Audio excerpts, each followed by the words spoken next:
მოგესალმებით მეგობრებო. საზოგადოების გარკვეული ნაწილი ფიქრობს იმას, რომ ადამიანი მაიმუნისგან წარმოიშვა. გავიხსენოთ დარვინის ევოლუციის თეორია.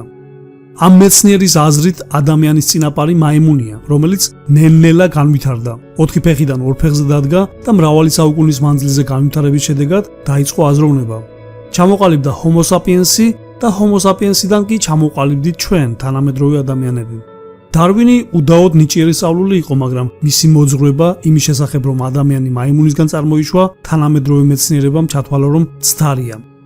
და მაინც რატომ ხდება ისე, რომ სამყაროს იშვიათი გარეგნობის და ქცევების ადამიანები ევლინებიან? როგორც ამბობენ, მიზეზი გენებშია. არავინ იცის, როგორ გენებს გამოავლენს ახალშობილი. ადამიანს, ვისაც ჩვეულებრივი გარეგნობა ხვდა წილად, განსხვავებული გარეგნობის ადამიანებს გაკვირვებული უცქერს. შეიძლება სურვილი არ ქონდეს, მაგრამ უნებურად გონებაში ასეთ ფიქრს გაივლებს. რა ბედნიერი ვარ, რომ მათნაირი არ ვარ. ბევრს ებრალება ასეთები, ბევრი კი აშკარა აგრესიას გამოხატავს მათ მიმართ. დღეს ერთ ბიჭზე გიამბობთ, რომელსაც ადამიანები მაიმუნის ნამდვილ შთამომავლად თვლიან. აფრიკის ერთ-ერთ ქვეყანაში, რუანდაში ქალს შეეძინა ბიჭი. სოფლის მოსახლეობა მიიჩნევს, რომ ამ ბიჭის წინაპარი ნამდვილად მაიმუნი იყო. მისი გარეგნობა და ქცევა ნებისმიერის გაკვირვებას იწვევს. ამბობენ, რომ რამდენადაც მაიმუნს გავს გარეგნობით, იმდენად გამოირჩევა ამ ცხოველის მსგავსი ქცევებით იგი. ბიჭს სახელად ელი ქვია. ის 21 წლისაა. ალბათ ყველა შევთანხმდებით იმაზე, რომ ძალიან უჩვეულოდ გამოიყურება. მისი სახის ნაკვთები ნაკლებად გავს ჰომო საპიენსისას. შეიძლება ითქვას, რომ ჰომო ერექტუსს უფრო მიამსგავსებ. არ გაინტერესებთ, როგორ ცხოვრობს ის? მისი დედა ამბობს, მას არასდროს უჭამია ის, რასაც მე ვამზადებ სახლში. ურჩევნია წავიდეს ტყეში და იქ მოძებნოს საკვები, ბანანი და სხვადასხვა ხილი. გაგიკვირდებათ და თურმე ბალახს აჭამს ის. მისი ქცევები ნამდვილად არ გავს ადამიანისას.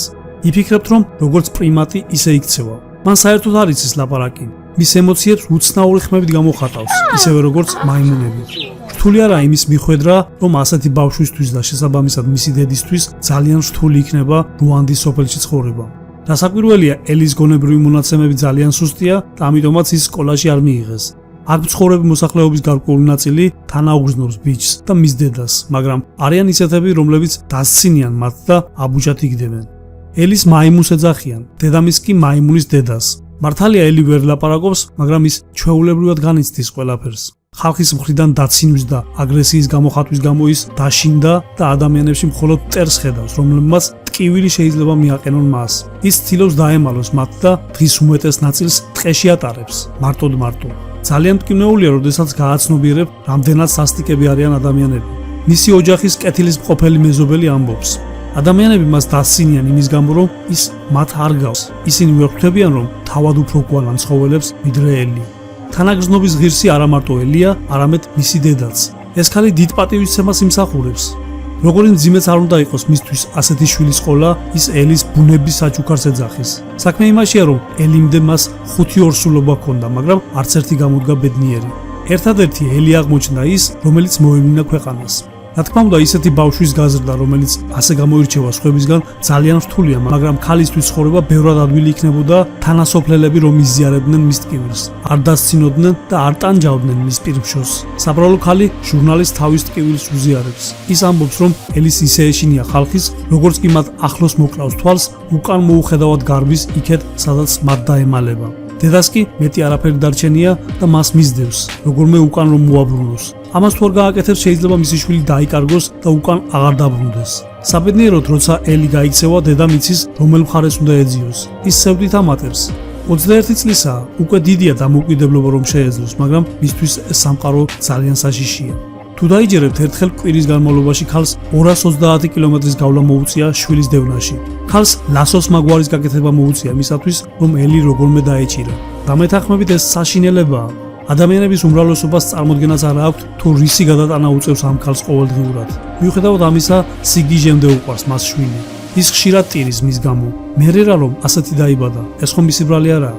დედა ყოველდღე ემადლიერება ღმერთს, რომ მან შვილი აჩუქა. ბიჭის ცხოვრებით ძალიან დაინტერესდნენ ჟურნალისტები. მათ გადაწყვიტეს დოკუმენტური ფილმი გადაეღოთ მასზე. დედამ გულწრფელად უამბო ყველაფერი მისი შვილის შესახებ. მან თქვა, რომ რამდენიმე მეზობელი გულით უჭერს მხარს მას და მის ბიჭს. ცდილობენ ყურადღება მიაქციონ ელის, რომ კვლავ არ წავიდეს ტყეში ის. მათ ებრალებათ ისინი. ელის ანებივრებენ სხვადასხვა ტკბილეულით თუ გაზიანი სასმელებით. სამწუხაროდ უფრო მეტია ისეთები, რომლებიც ცხოველს ხედავენ მასში და ფიქრობენ, რომ ის მხოლოდ დაცინვის ობიექტია. ქალმა ისიც თქვა, რომ მას არა მხოლოდ ბავშვები დაცინიან, არამედ უფროსებიც. ბიჭზე გადაღებულმა ფილმმა ბევრი რამ შეცვალა მის ცხოვრებაში. უამრავმა ადამიანმა გაიგო, თუ რისი გადატანა უწევს მას და მის ოჯახს. შეიქმნა ფონდი იმისათვის, რათა ფული შეგროვებულიყო მათთვის. საბედნიეროდ შეგროვდა საკმაოდ კარგი თანხა, რისი დახმარებითაც შესაძლებელი გახდა ოჯახისთვის უკეთესი პირობები შექმნილიყო.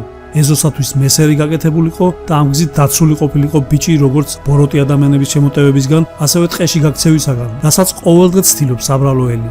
სამწუხაროდ ის ერთადერთი არ არის, ვინც ასეთი მონაცემებით იბადება. რუანდაში აღმოაჩინეს ოჯახი, რომლის ყველა წევრი ელის მსგავსია. მშობლები აბსოლუტურად ნორმალურები არიან, მაგრამ მათი ბავშვები ყველა ასეთებია. ამავე ქვეყანაში სპეციალური სკოლაა, სადაც ელის მსგავსი 400 ბავშვი სწავლობს, უბრალოდ ცხოვრობს. რთულია მათთვის რაიმე სწავლება. თუმცა ევროპიდან და ამერიკიდან ჩასული სპეციალისტები სპეციალურ პროგრამებით ცდილობენ დაეხმარონ და რაიმე შეასწავლონ მათ. დღეისათვის სულ ეს იყო მეგობრებო. თუ საინტერესოდ მოგეჩვენათ ვიდეო, გთხოვთ დაალაიქოთ. გამოიწეროთ არხი ასევე და გააქტიუროთ ზარის ღილაკი. ამ მარტივი მოქმედებებით დიდ სამსახურს გაგვიწევთ. გემშვიდობებით მომდევნო ვიდეომდე. ნახვამდის.